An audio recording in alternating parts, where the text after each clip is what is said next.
একজন বলছে কি, বলছে যে নবাব সিরাজউদ্দৌলার সাথে মির্জাফরই করেছিল, মির্জাফর, এর কারণে আমরা ওই যে ব্রিটিশ সেই সময় কত সালে যেন আমরা হেরে গিয়েছিলাম। এটা সত্য না মিথ্যা? তো একজন বলছে মিথ্যা, তা বলছে তোর হয়নি। তা অন্য ছাত্র বলছে স্যার তাহলে আমার হবে না।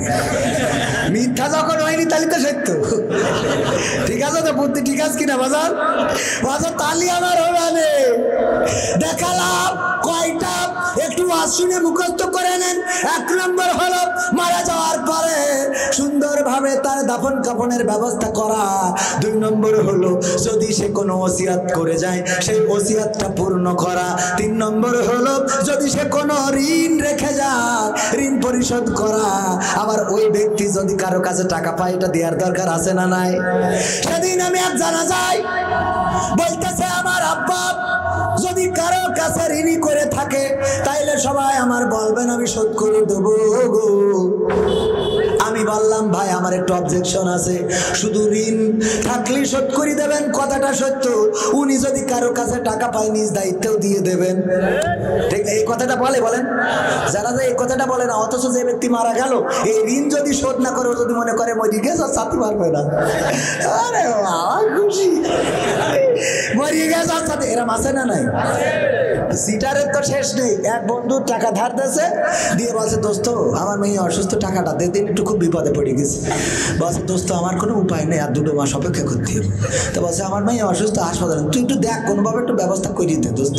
না আমার মেয়ে মারা যাবে, তুই এটা কি চাই? বলছে আমি কি তাই চাই, তো 2 মাসের আগে আমি দিতে পারবো না। শুনে বলছে আমার খুব বিপদ দে, বলছে কোনো লাইন নেই। দুইজনে এই রেল পার্টিতে বসে দুইজনে বিকেলবেলা এই কথা বলতেছে। হঠাৎ করে এক সন্তান এসে পিস্তল ধরি বলছে কার কাছে কি আছে দে। ও 5000 টাকা বের করে কাছে এনে দোস্ত তোর ঋণ শোধ করে দিলাম। বলছে আমার টাকা লাগবে না, তুই রাখ 2 মাস পরে দিস। চিন্তা করতে পারেন চেয়ারম্যান সাহেব কত বড় খাতাস। বলছে যে নে তোর ঋণ শোধ করে দিলাম, তুই টাকা টাকা করি পাগল করি ফেলাচ্ছিস। সন্ত্রাসী বলছে ভাই একটু থামেন দাঁড়ান, এই নে তোটা। ও বলছে আরে ভাই আমার লাগবে না, তোর কলম না, আমার মেয়ে হাসপাতালে যাওয়ার ব্যবস্থা হয়েছে, আমার শ্বশুরা করে টাকা দিয়েছে। মুস্তান কয় এই কার টাকা যে হয় একজন দে, বলছে ওর টাকা, বলছে ওর টাকা।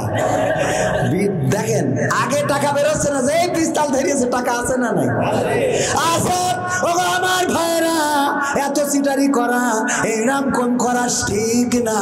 হুজুর মিলাদ করি কিয়াম করি যাই বাবার মাজারে, হয়তো একটু বিড়ি টানি জীবননগরের বাজারে, ফজর নামাজ হয় না পড়া থাকি তখন নিদে, আল্লাহর কসম হয় না কাজা নামাজটা 2 ঈদে, নিয়মিত চেষ্টা করি পড়তে জুম্মা নামাজ, সেদিন শুধু হয় না পড়া সেদিন থাকে কাজ, 3টা জুম্মা করলে কাজা মুসলিম থাকে না। এই হাদিসটা ভালো করে আমার আছে জানা, তাই রাজনীতি চলবে না ও হুজুর, রাজনীতি চলবে না, তাই রাজনীতি চলবে না ও ভাই, রাজনীতি চলবে। এবার বলছে হুজুর শোনেন, এই যে কোরআন, এই কোরআনের মাথা ও মাথা সব পড়েছি, সূরা বাকারা থেকে নাস পর্যন্ত পড়লাম। আর রোজার মাসে তো আমি 3 খতম দিই, আমার বউও পড়ে, আমার শালিও পড়ে, সবাই পড়ে। কিন্তু হুজুর জিহাদ মিহাদ কোথায় আছে দেখিনি কোনখানে, দরগা পীরের মাজার আমার অনেক বেশি টান রে বাবা, অনেক বেশি টান আছে না নাই? কোরআনে কি জিহাদের কথা আছে না নাই? কিন্তু উনি পাই নাই, কেন পাই নাই? চোখ নেই। চোখ নেই, চোখ না থাকলে দেখে কি করে? ওরে চোখ আছে, দেখে পড়ে, কিন্তু বোঝে কিরাম বোঝে না। আমার শামসুজ্জোহা ভাই ব্যবসা করে, বাবা ছিল হাফেজ, 63 বছর মসজিদে ইমামতি করেছে যদি ভুল না বলি, তাই তো? 63 বছর মসজিদে ইমামতি করেছেন, হাফেজের সন্তান উনি, হাটহাজারিতেও পড়েছেন। আল্লাহ উনাকে কোরআনের জন্য কবুল করে নিন, বলেন আমিন। উনার একটা ব্যবসা আছে, ব্যবসা প্রতিষ্ঠানে এত ভিড় হয়, উনি বুদ্ধি করে একটা ময়না পাখি পুষেছে, ময়নার ভাষা শিখাইয়েছে, কথা শিখাইয়েছে যে লাইন দাও এক এক করে এসো, লাইন দাও এক এক করে এসো, লাইন দাও এক এক করে এসো। যখনই ভিড় হয়ে যায় ময়না তখন দরবারে লাইন দাও, এক এক করে এসো, লাইন দাও, এক এক করে এসো, লাইন দাও, এক এক করে এসো।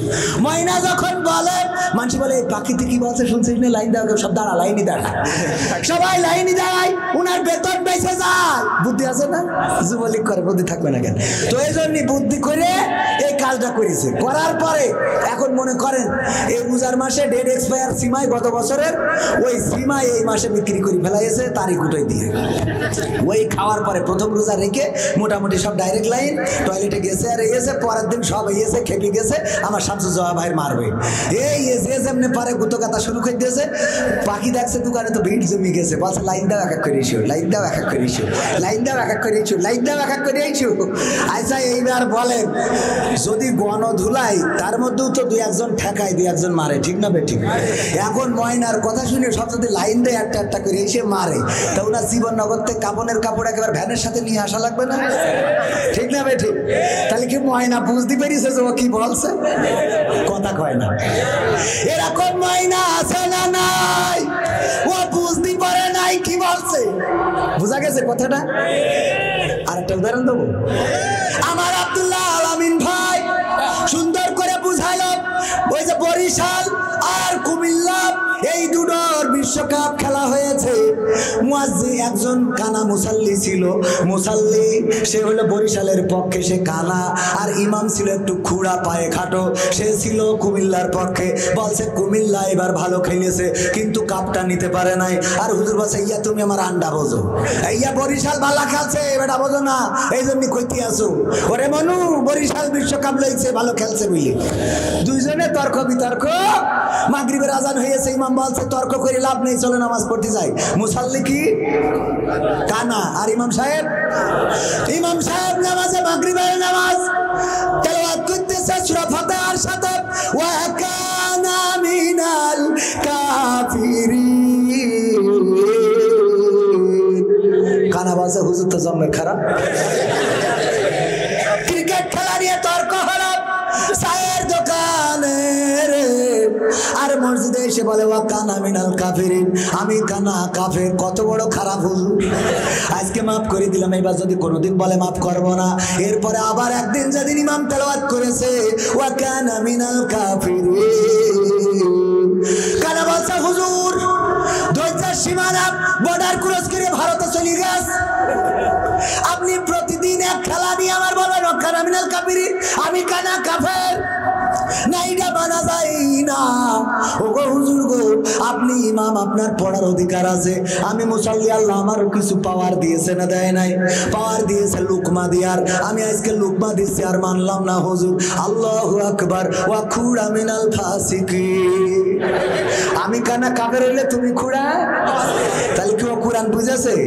হুজুর জিহাদ মিহাদ কোথায় আছে দেখিনি কোনখানে, দরগা পীরের মাজার আমার অনেক বেশি টানে, সেটাই গেলে শর্টকাটে ভাই জান্নাত পাওয়া যায়, পরকালে তোরাই নেবে চিন্তা তেমন নাই। পীর সাহেবের কাছে মুরিদ আমি আমার নেতা, বছর বছর নজরানা দি আমি আবার সেথা, হইলে ওরস কোনোভাবে মিস তো করি না, ওখান থেকে আল্লাহ রাসূল হয়েছে জানা।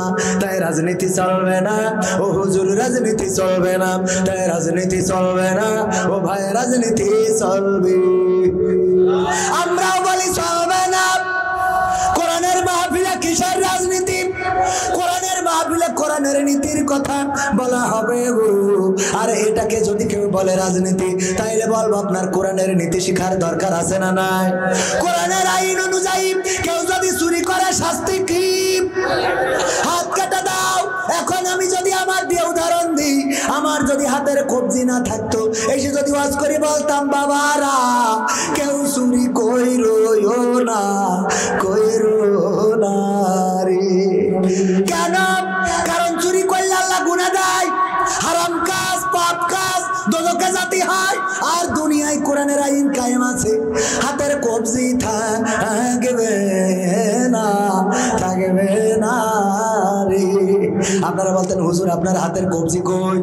আমি বলতাম আমি চাকরি করতাম কালীগঞ্জ সুগার মিলি, ওখানে চাকরি করতেছে, ওই যে কুইশাল গ্যান্ডারি ওইটা মেশিনের মধ্যে ঢুকানোর দায়িত্ব ছিল আমার।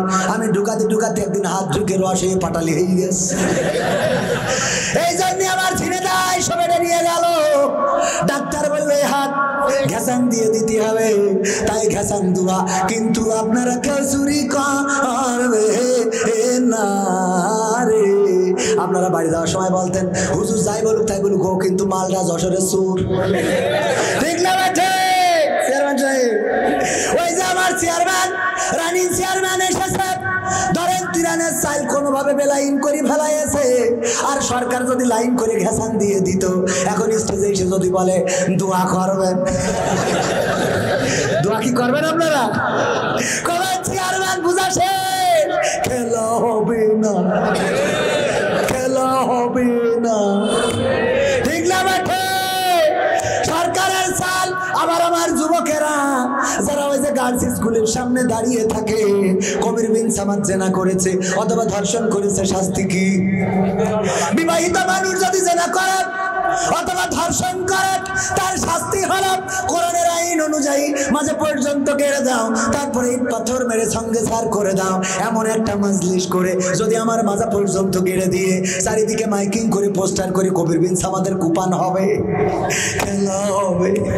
সবাই আসতো, তারপরে চারিদিকে দাঁড়ানো দাঁড়ানো মানুষগুলো যখন দেখতো, আহারে এই মানুষটার এইবার ইট পাথর হয়েছে, ইট আছে না পিছনে, ওই যে দেখেন আদলা রয়েছে, ওই কুপান ঝাড়তো আমার পরে। এই দেখার পরে আমার যুবকেরা গার্লস স্কুলের সামনে দাঁড়ানো তো দূরের কথা, ভূমির ঘরে স্বপ্নের দোষ সত্যি গেল আবার লাভ বের উঠতো। খবরদার মাপ চাই, বলা যায় না এই রাত্রিও যদি কেউ টের পায়। ঠিক না বেঠে? বন্ধ হবে না, হবে না। বন্ধ হবে মানে কি? যখন বেইলি রোডে আগুন লেগে গেছে তখন যার সেই মসজিদ খুঁজে বেড়াচ্ছে। কি খুঁজে বেড়াচ্ছে? কোথায় নামাজ পড়া যায়। যারা সাক্ষাৎকার দিয়েছে আপনারা দেখেছেন যে উনি জীবনের শেষ নামাজ পড়ে এনেছে, যে জীবনের কার ওই সময় শেষ নামাজ পড়লে কেন ডার্লিংয়ের কাছে ফোন দিয়ে কথা, হ্যাঁ না হ্যাঁ বিলকিস তোমার জন্য আমি পাগল ছিলাম, ও ওখানে ফোন যায় না। ঠিক না বেঠে? বিপদে পড়লে বিলকিসের কাছে কল যায় না, কল যায় কার কাছে? আল্লাহর কাছে। একজন গাছে উঠেছে আম পাড়ার জন্য, যেই মগ ডালে উঠে আম পাড়বে হঠাৎ করে মেঘলা করে আকাশে ঝড় শুরু হয়ে গেছে। বাছা আল্লাহ, তুমি কুপান দেওয়ার সময় পেলি না, আমি যেই গাছে উঠলাম সেই তোমার ঝড় দেওয়া লাগলো।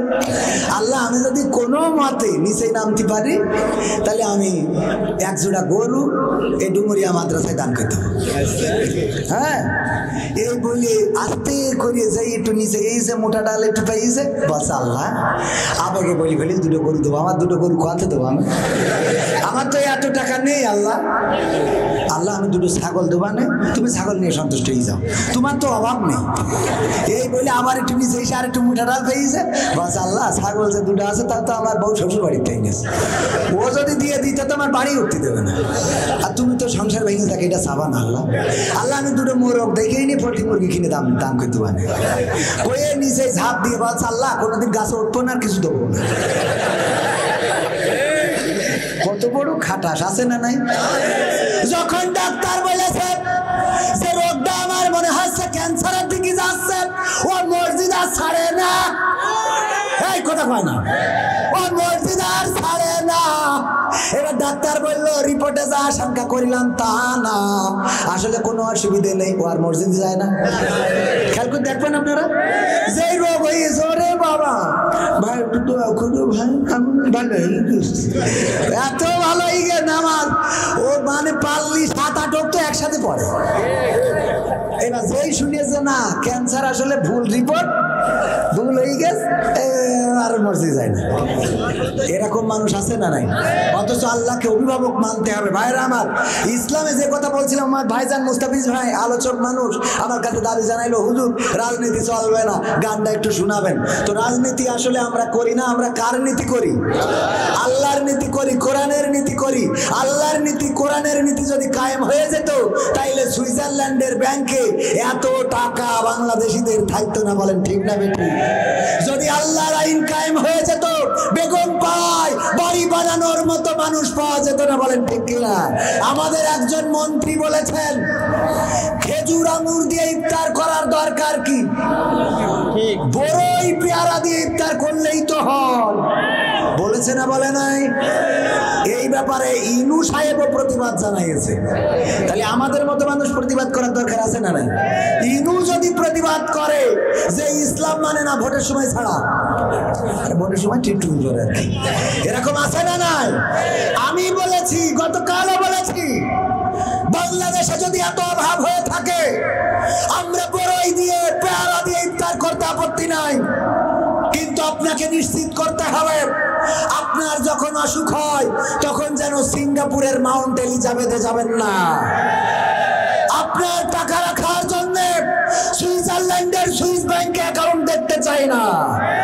আপনার সন্তানকে পড়ানোর জন্য আমেরিকার ভার্সিটি দেখতে চাই না। আপনি সন্তান ছেলেকে পড়াবেন আমেরিকায়, মেয়েকে ইংল্যান্ডে, আর বাড়ি বানাবেন কানাডার বেগমপাড়ায়, আর টাকা রাখবেন সুইজারল্যান্ডের সুইস ব্যাংকে, আর চিকিৎসা হতে যাবেন সিঙ্গাপুরে, আর আমাদের বলবেন যে বড় দিয়ে ইফতার করেন। পাকামো কথা কয় না?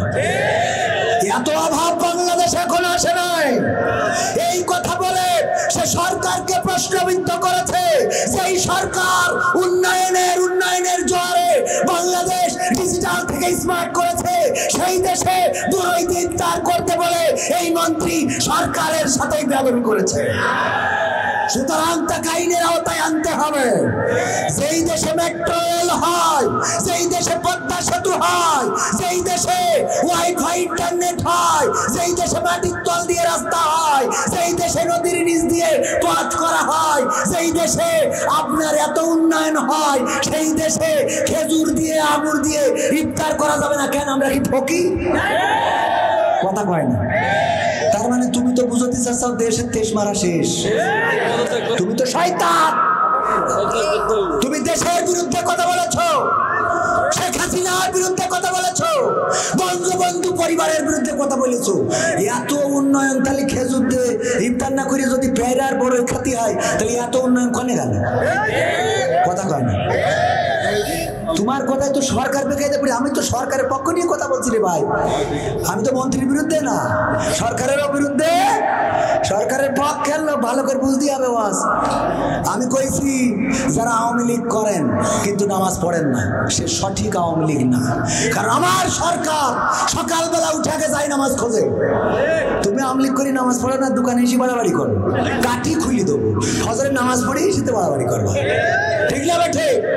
আমার মাননীয় প্রধানমন্ত্রী কোরআন তেলাওয়াত না করে দিনের শুরু করে না, আর তোমার পাশার কাছে পৌঁছিয়ে দিয়েছি আলিফ কথা করতে পারলি না। তুমি কিসি দাও বলেন? শামসুজ্জামান ভাই কথা সত্য না মিথ্যা? হ্যাঁ, ডাইরেক্ট আপনি বলবেন, ওরা বললে তো আবার ধরে যাবেন। আপনি বললে অসুবিধা নেই। পুলিশি বর্ডারের বল্টু ধরিয়েছে, ধরিবা আছে বল্টু, তুই সাইকেলে করে কি পাচার করছিস? তা বলছে স্যার বালু। স্যার কাছে বালু, ভারতে বালু পাচার করে মানুষ।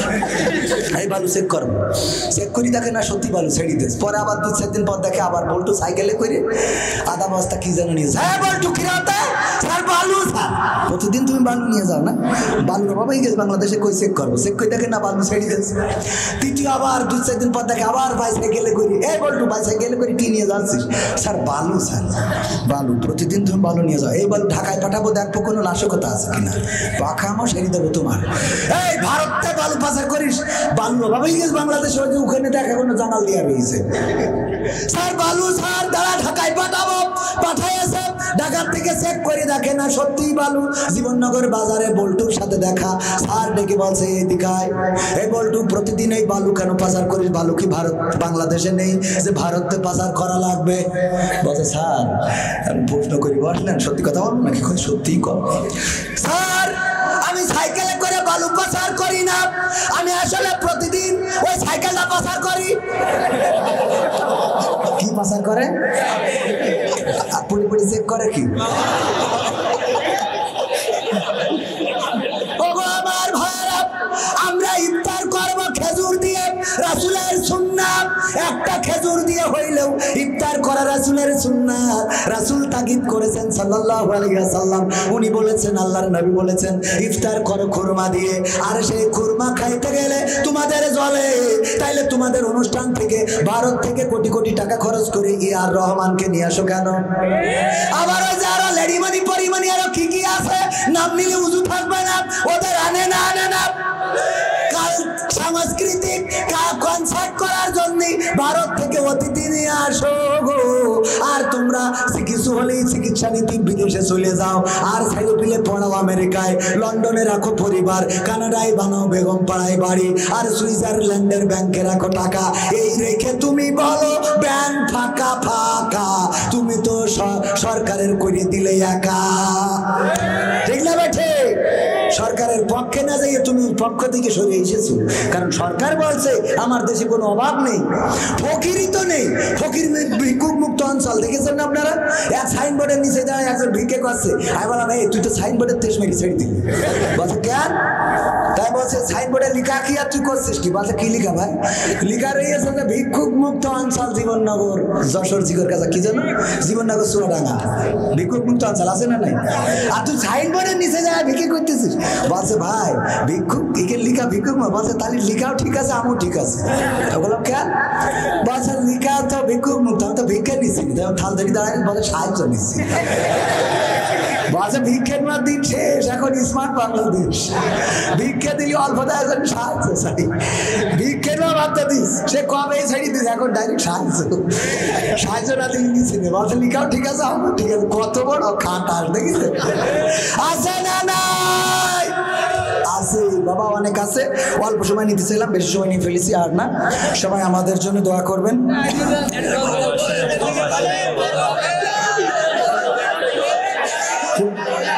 সবাই একজন বলেন। হ্যাঁ, কেউ কয় তোমার যেন জলে, কেউ কয় কি টেকনাফ থেকে তেতুলিয়া। ঘুষ হারাম তো নয়, সুদ ঘুষ হারাম তো নয়, এটা তো বলা হয়ে গেছে। এই আমার যুবকদের জন্য একটা গান আছে, ওটা শুনে। তুমি যার লাগিয়া, তুমি যার লাগিয়া এমবি ভরো, তার তো বাটন ফোন। তুমি যার লাগিয়া এমবি ভরো, তার তো বাটন ফোন।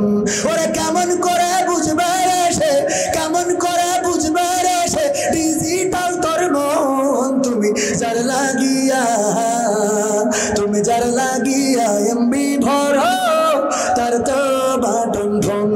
তুমি যার লাগিয়া এমবি ভরো, তার তো বাটন ফোন। মেসেজ দিলে সিন করে না, দেয় না তো রিপ্লাই।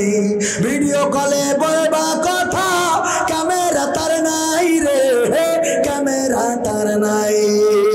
মেসেজ দিলে সিন করে না, দেয় না তো রিপ্লাই। ভিডিও কলে বলবা কথা, ক্যামেরা তার নাই রে, ক্যামেরা তার নাই। ওরে ডিজিটাল এই যুগ জামানাই, ডিজিটাল এই যুগ জামানাই, অ্যানালগ তার মন। তুমি যার লাগিয়া, তুমি যার লাগিয়া এমবি ভরো, তার তো বাটন ফোন। প্রেম প্রীতি ভালোবাসা বিয়ের আগে নয়। মনের মধ্যে রাখো যুবক, আল্লাহ তাআলার ভয় রে, পরকালের ভয়। প্রেম প্রীতি ভালোবাসা বিয়ের আগে নয়। মনের মধ্যে রাখো যুবক, আল্লাহ তাআলার ভয় রে, পরকালের ভয়। ওরে তবেই তুমি মুক্তি পাবা, তবেই তুমি মুক্তি পাবা দোজখের আগুন। তুমি যার লাগিয়া, তুমি যার লাগিয়া এমবি ভরো, তার তো বাটন ফোন। মেসেজ আছে না নাই? এই মেসেজ দেওয়ার জন্য কিন্তু ফাঁকা করে দিলেন আপনারা।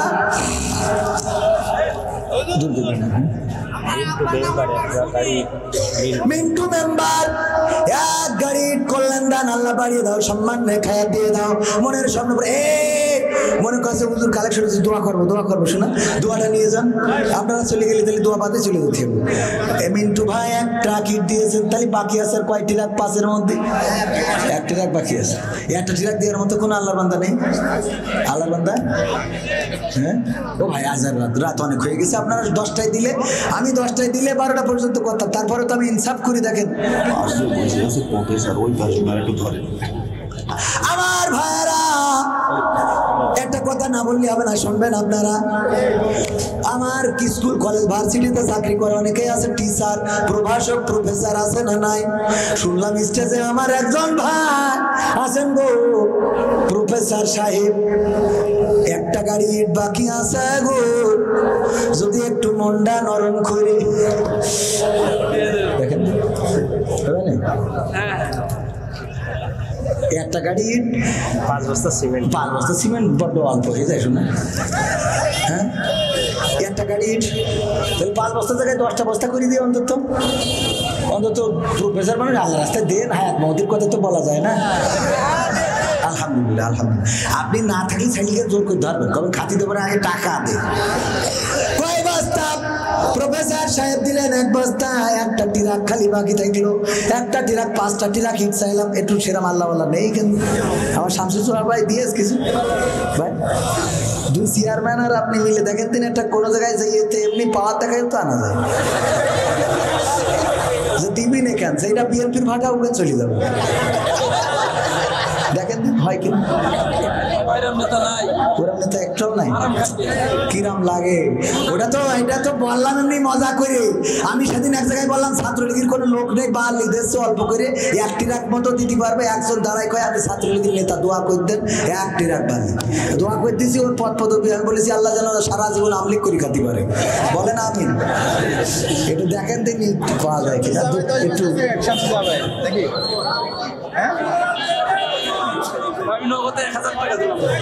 1000 টাকা কি হবে? 1000 টাকা দেবেন? 1000 টাকা 2 লাখ ছিল।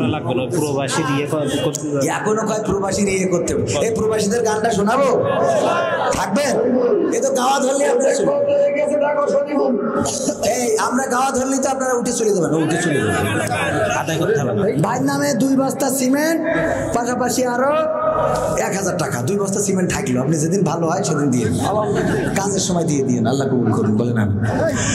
আমার বাংলাদেশের প্রবাসীদের গল্প বলে শোনো, আমার চুয়াডাঙ্গার প্রবাসীদের গল্প বলে শোনো।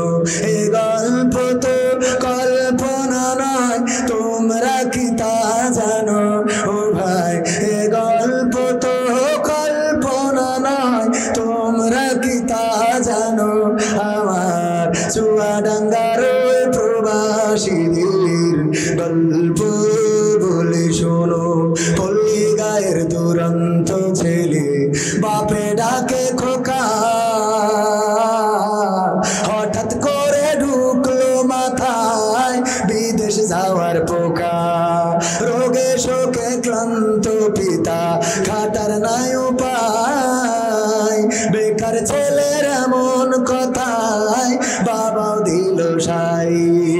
ক্ষেতের জমি হালের গরু বিক্রয় করে দিয়ে বাকি টাকা করলো পূরণ মায়ের গহনা নিয়ে। অনেক আশা বুকে বেঁধে ছাড়লো যখন বাড়ি, সে যে কি বেদনা বিধুর ছিড়ল যেন নারী। মায়ে কান্দে, ভাইয়ে কান্দে, কান্দে আপন চোখের জলে বুক ভেসে যায়, শক্ত করে মন। এমন মানুষ কোন সে জনাব, এমন মানুষ কোন সে জনাব, তোমরা কি তা জানো?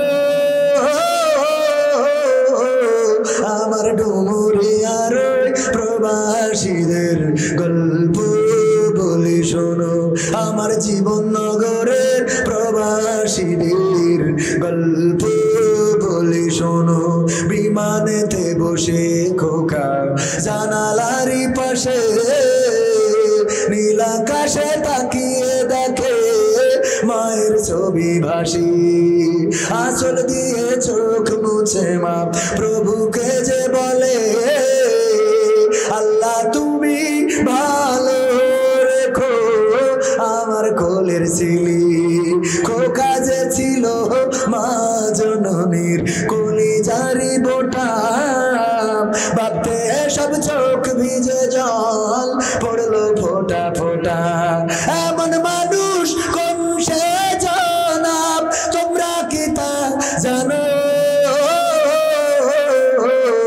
আমার বাংলাদেশের প্রবাসীদের গল্প বলি শোনো আমার জীবন নগরের প্রবাসীদের গল্প বলি শোনো নদ নদী আর সাগর নগর দিয়ে খোকা পাড়ি পৌঁছালো যে অতি সাধের বিদেশের বাড়ি অনেক কষ্টে মিলল খোকার এমন একটা কাজ হাড় ভাঙা খাটুনি তাতে সকাল দুপুর সাজ রোগে শোকে কাজ করে যায় করে না অবহেলা আকাশ সমান স্বপ্ন দেখে কাটিয়ে দেয় বেলা মা জননীর সাথে যখন খোকা কথা কয় বলে বাবা কেমন আছো জানতে ইচ্ছা হয় মাগো আমি ভালো আছি মাগো আমি ভালো আছি দুঃখ নেই তো কোনো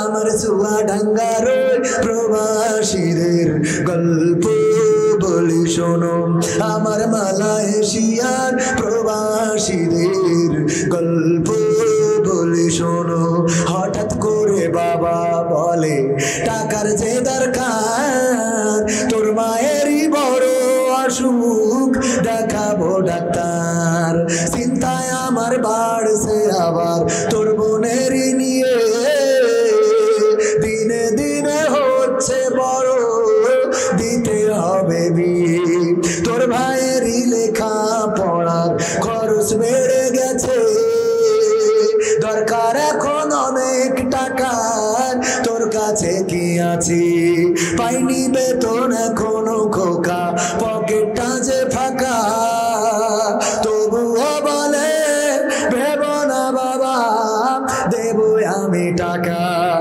এমন মানুষ কোন সে জনাব তোমরা কি তা জানো আমার চুয়াডাঙ্গার প্রবাসীদের গল্প বলে শোনো আমার মালয়েশিয়ার প্রবাসীদের গল্প বলে শোনো 3 মাস গুনে খোকা এখন পৌঁছালো বছরে করতে হয় কাজ এখন যে তার 10 তলার উপরে হঠাৎ করে কি হতে কি যেন হয়ে গেল 10 তলারই উপর থেকে খোকা পড়ে গেল আকাশ সমান স্বপ্নগুলো আকাশে গেল উড়ে দেহ থেকে প্রাণ পাখিটা গেল যে ভাই ছিড়ি বন্ধুরা যে এসে দেখে রক্তে তরতার নিথর দেহ পড়ে আছে জমিনের উপর এমন মানুষ কোন সে জনাব তোমরা কি তা জানো আমার চুয়াডাঙ্গার প্রবাসীদের গল্প বলে শোনো পাঠাতে হবে লাশটা দেশে আপন তো কেউ নাই বন্ধুরা সব মিলে মিশে করলো এই কাজটাই শুনে খবর মা জননীর সে কি আহাজারি তার কান্দনে আকাশ বাতাস হচ্ছে যে ভাই ভারী অবশেষে খোকার কফিন পৌঁছালো যে বাড়ি ভাই বোনার গায়ের স্বজনের সে কি আহাজারি মা জননী কেঁদে বলে ওরে আমার ছেলে বিদেশ থেকে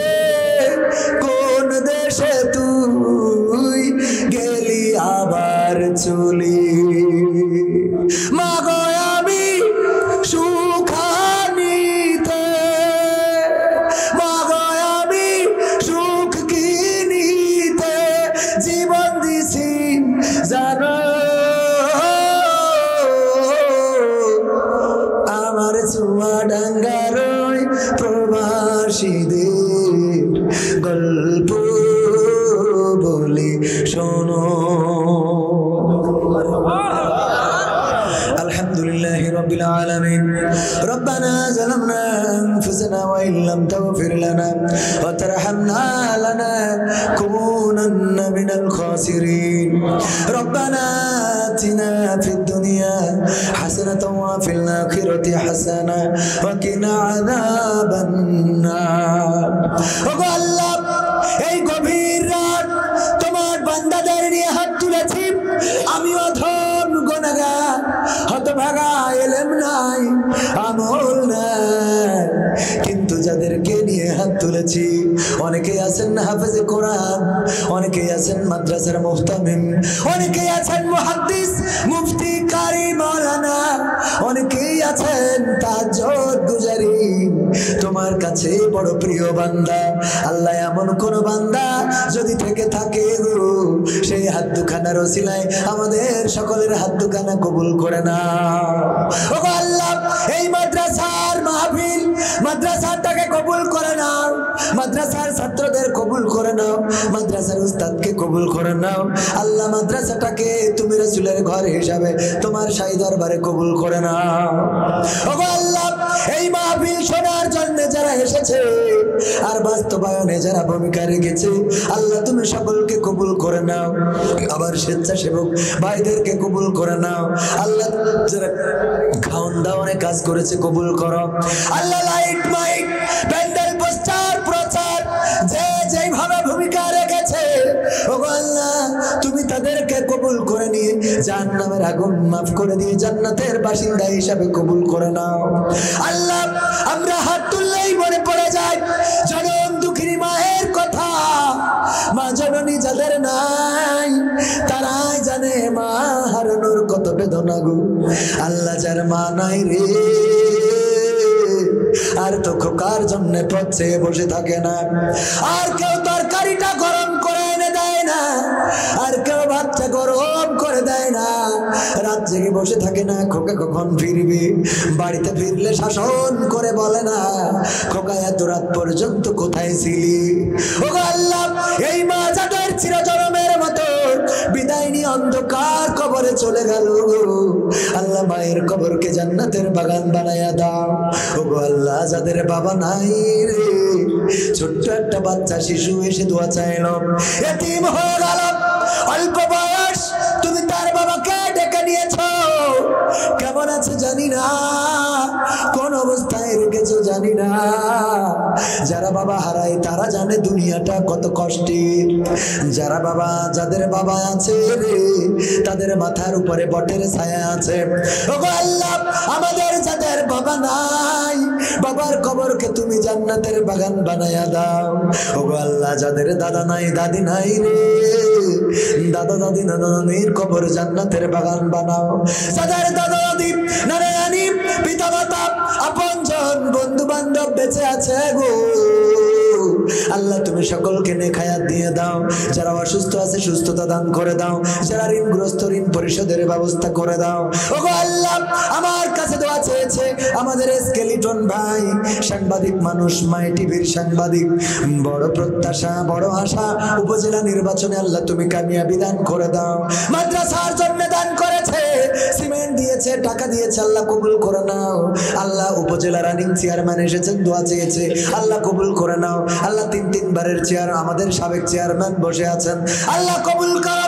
আমার শামসুজ্জাহা ভাইকে আল্লাহ দিনদার ইমানদার বানিয়ে দাও, প্রকৃত পরহেজগার বানিয়ে দাও। ওগো আল্লাহ, তোমার কাছে কাজ করে ফরিয়াদ করি, এই গ্রামে যত কবরবাসী আছে কবরগুলোকে ক্ষমা করে দাও। মা বোনেরা আছে পর্দার অন্তরালে, কারো মা নাই, কারো বাবা নাই রে, আল্লাহ আমার মা বোনদের যাদের পিতা মাতা নাই কবরকে জান্নাতের বাগান বানাও। আল্লাহ, যাদের স্বামী স্ত্রীতে মিল মহব্বত নাই তুমি দাম্পত্য জীবনে সুখ দাও। যারা অসুস্থ আছে সুস্থতা দান করে দাও। আল্লাহ, যারা ঋণগ্রস্ত ঋণ পরিশোধের ব্যবস্থা করে দাও। যারা ব্যবসা করে ব্যবসায় বরকত দান করে দাও। আল্লাহ, এলাকার মাদ্রাসাগুলোকে কবুল করে নাও। কোরআনের পাখি যারা আজকে পাগড়ি নিল, আল্লাহ ওরা যেন কোরআনের খাদেম হয়ে গোটা বাংলাদেশে মাথা উঁচু করে কোরআনের কথা বলতে পারে তৌফিক দান করে দাও। এই মাদ্রাসায় যারা পড়ে তুমি তাদের প্রকৃত দিনদার ইমানদার পরহেজগার আল্লাহওয়ালা নবী প্রেমিক রাসূল প্রেমিক বানায়া দাও। ওগো আল্লাহ কোরআনের পাখিদের মুক্তির ব্যবস্থা করে দাও। আখেরি ফরিয়াদ মালাকুল মাউত যেদিন মাথার কাছে আসবে ওই দিন তুমি আমাদের সকলের জবানে জারি করে দিও আখেরি কালেমা লা ইলাহা ইল্লাল্লাহু মুহাম্মাদুর রাসূলুল্লাহ সাল্লাল্লাহু আলাইহি ওয়াসাল্লাম। আমার কথায় যদি কেউ কষ্ট পেয়ে থাকেন ক্ষমা সুন্দর দৃষ্টিতে